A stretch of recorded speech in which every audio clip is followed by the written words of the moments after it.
Most cold emails never get a reply, but it's rarely because of grammar or tone. It's usually something deeper, like targeting the wrong person, how the message is framed, or whether it gives people a reason to care. Today, I'll help you write a killer email that will be impossible for your prospect to ignore and leave unanswered. I have to be upfront, it's not a magic pill, but if you stick with me until the end, you'll know what it takes to make your email irresistible. But while listening to me, I'm Jeremy, the founder of QuickMail, a platform that sends cold outreach by email and LinkedIn automation. Over the last 11 years, I've analyzed thousands of cold email campaigns, and the difference between what gets ignored and what gets a reply is actually not that complicated. You see, influencers will happily tell you that if you aren't getting enough replies, it's because you aren't sending enough emails. The idea is that if enough people see your email, one of them will reply. So they focus on deliverability and volume. But if you're not getting a lot of replies, it's hard to know exactly what the problem is. It could be due to deliverability, the message itself, or targeting the wrong audience. Hard to know, yet easy to ignore. In reality, you shouldn't need to send a lot of emails to get a response. A properly crafted email to the right audience should get you at least 10% reply rate. So today, let's ignore volume and deliverability for a moment and focus on the message itself. Broadly speaking, I found 3 big mistakes people make when building their campaign. And the biggest one is by far a lack of good strategy. A strategy is more than who to contact and what to say. That's actually the output of a strategy. I know it's confusing, so let me give you a quick example. Imagine you're selling SEO services. There are thousands of companies all making the same promises. The usual strategy will be to niche down on a certain industry where you know you had good results in the past and write a compelling message. A more elaborate strategy, however, would be to reach out to agencies already serving those customers, but with another marketing service, like lead generation. Then, ask the agencies if they would consider proposing your services as a white label or recommend your business in exchange for a kickback. Same service, but different strategy, audience, and messages. It may not work better, but changing strategy has a higher chance of success than increasing the volume if you're not getting enough replies. The most common reason why people are not getting replies is that the email they send are selfish. Since an email is a transaction, it means that both parties should get something. If you give nothing, it's hard to get a reply in exchange. To be clear, I'm not talking about something like a gift certificate, but the recipient needs to understand what's in it for them before they can hit reply. I've seen so many campaigns failing because of this. People just won't engage with selfish emails. The third most common reason why people are getting crickets is that the email is confusing or misleading. People have no time for riddles or games. They want clarity fast so they can go on with their lives. When the email copy is confusing, it's usually because people try to put too much information into one email. In those cases, less is more. Split your email into multiple follow-ups and provide a clear call to action. If any of those 3 reasons resonate with you, I suggest you spend time fixing them first, as they will undermine all the effort you put into your campaign. So for the rest of this video, I'm going to assume that 1. Your strategy is sound. 2. You genuinely want to open a conversation with the recipient and talk about their needs. And 3. You are upfront and clear about your value proposition and CTA. Now let's look at how to write a killer copy that makes it impossible for the recipients not to respond. Since nobody owes you a reply, just because you send them a cold email, you will need to be persuasive. When I started my business, one of the most impactful skills I learned was copywriting. Every morning I spent an hour writing famous direct mail copy by hand to teach myself the skill. Fortunately, you won't have to do that. One person, Robert Cialdini, wrote a book called Influence about different ways to influence people that I found hugely effective to get replies. It builds on human psychology and identifies 6 influence principles. If used well, they can have a huge impact on your reply rate. So let's go over them and explain how I would apply them in a cold email.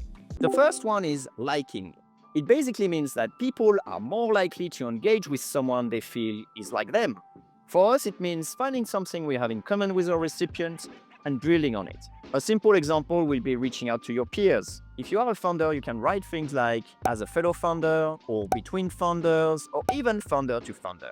But it also works for shared experience, like if you went to the same school, worked at the same company, lived in the same place, or even have the same hobbies. It could be in your face, as the intro line, or more subtle, as a PS, like this. PS, so you're a surfer as well. Any plan to catch a wave this winter? But since the liking principle helps you build rapport quickly, it's usually best to mention it earlier in the email to frame the conversation favorably. And the cool thing is that this principle can easily be applied during list building.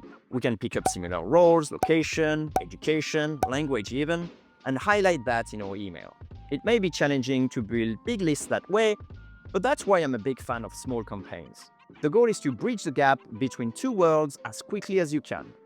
Next on our list is authority. It's all about giving a credible reason why your recipient should trust you. Our brain relies on other people's expertise to make decisions. If your doctor recommends you to take some supplements, he just saved you 8 years of medical school, so you'll just take his word for it. If you're selling website designs, it helps if you designed a prestigious company's website before.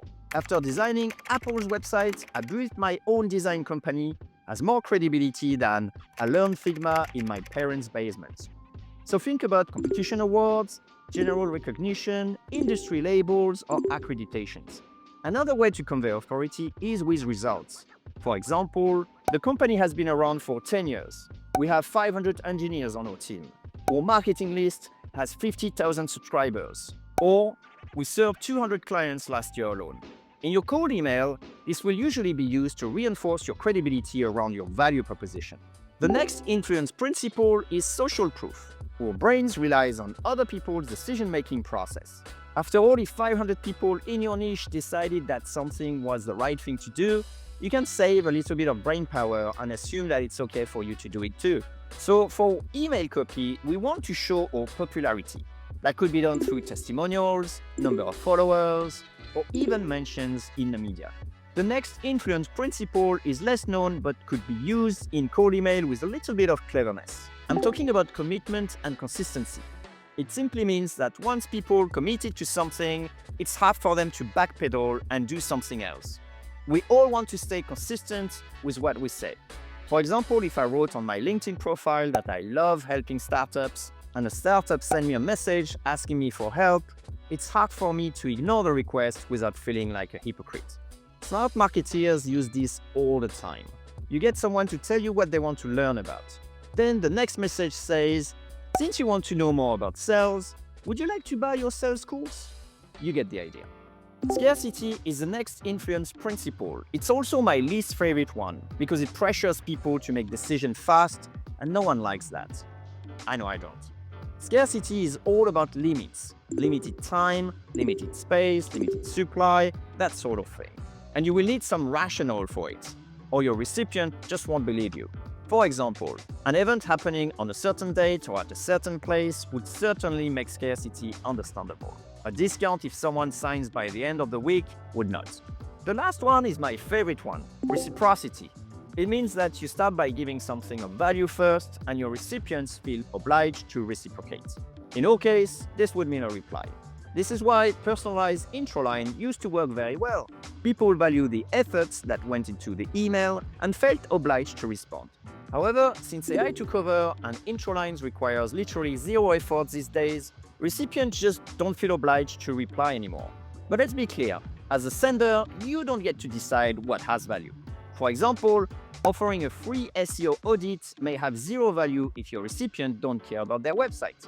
And value can mean a lot of things. It could be sharing some information about the state of the industry, an introduction to someone who could help, or some free usage of your service. Finally, while contrast is not specifically mentioned as one of the main principles in Cialdini's book, it can still play a big role in how we frame our messages. Using contrast suggests that our perceptions of something is influenced by how it is presented compared to other things. For example, $1 a day sounds cheaper than $365 a year. So feel free to play around and try to integrate more influence principle into your messages and see if it helps. But Jeremy, what about sales frameworks? Look, personally, I'm no fan of using frameworks for building emails. But if it helps structure your idea and think more about the recipient, that's a win in my book. And you could always A/B test different ones and see which one works best for your audience. Let's talk about the three most common ones. The classic one is called AIDA, spelled AIDA. It stands for attention, interest, desire, and action. It's great for grabbing attention fast, building curiosity, and ending with a clear ask. Let's imagine your business is about managing multiple Airbnb apartments in a certain city, and you receive an email following the AIDA model. This may look like this. Attention, December this year in Austin will be challenging for Airbnb owners. Interest, we've seen a significant increase in hotel cancellation for the end of the year and expect this to impact the whole market, including Airbnb rentals. Desire, we represent more than 50 renters who want to stay more than 1 month at the same place in exchange for a discount rate. Action, reply yes if you're open to this and I'll send you more information. And that's the AIDA model in a nutshell. Another popular framework is PAS, P-A-S, problem, agitate, solution. You basically state a problem, make sure the recipient feels it, and offer a solution to remove the pain for them. With our example, this could be something like this. Problem, I noticed that December is usually a slow month in rental properties in Austin. Agitate, this year it could go as bad as 40% vacant properties and a lot of money left on the table. Solution, we can fill those spaces with renters willing to stay for 1 month or more. Is this something you'll be interested in? See, we're talking about the same things, but presented differently. Finally, we have BAB, B-A-B, for before, after, bridge. In this case, you try to picture the current situation, what it would look like if things were better, and propose a solution as a bridge between the two worlds. With our example, it could lead to something like this. Before, renting in December is difficult and leave a lot of unoccupied spaces in Austin. After, what if you could find serious renters willing to fill those vacant spaces and not worry about having to fill them in December? Bridge, we have more than 50 world travelers who are currently making plans for December. Would you be interested in discussing this further? And that's it. 3 frameworks, 3 different ways to craft your message. If you already have a sound strategy and know how influence principles work, using various frameworks may be worth considering for an A/B test. A few important points to consider overall. Besides trying to get as many replies as you can, bear in mind that cold email works best when your deal size is over $1,000. Below that, you're fighting too hard for too little. If that's your case, however, see if you can pivot your strategy from targeting end users to people who already have influence over your buyers. Think course creators, influencers, retailers, consultants, agency, and so on. In short, people who can open many doors for you all at once. And while you're at it, don't stop at sending emails. Use multi-channel like LinkedIn to increase your odds of getting a reply. The influence principles we discussed today works on all channels with any conversation because they're rooted in human psychology. Finally, don't forget to test your strategies and messages with a tool that can properly handle A/B testing without leakage. Okay, so let's recap what we covered in the video today. If you want to get a lot of replies, you'll need to give a lot of attention to your strategy, write clear messages focused on the recipient, make good use of the influence principles, pick and choose your framework, and run a few A/B tests. And that's it. If you want to try a serious tool at an affordable price with great deliverability already baked in, I recommend giving QuickMail a go. You'll find the link in the description below for a 14-day free trial. Happy cold outreach, and see you in the next video.